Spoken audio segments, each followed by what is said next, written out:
जैसन राज चलवलस सपाऊ अब परिवेश न होई अनेता केहू केतनो होई मगर अखिलेश न होई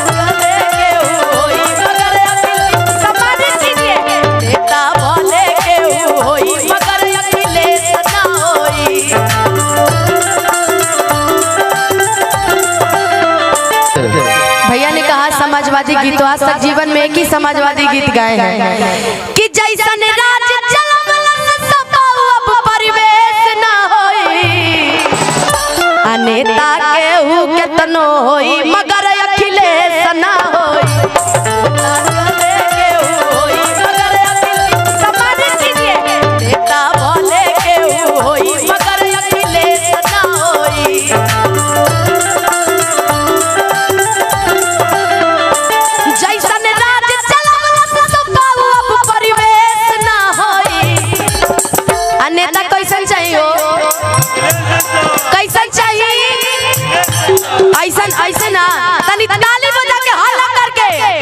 नेता भले केहू होई मगर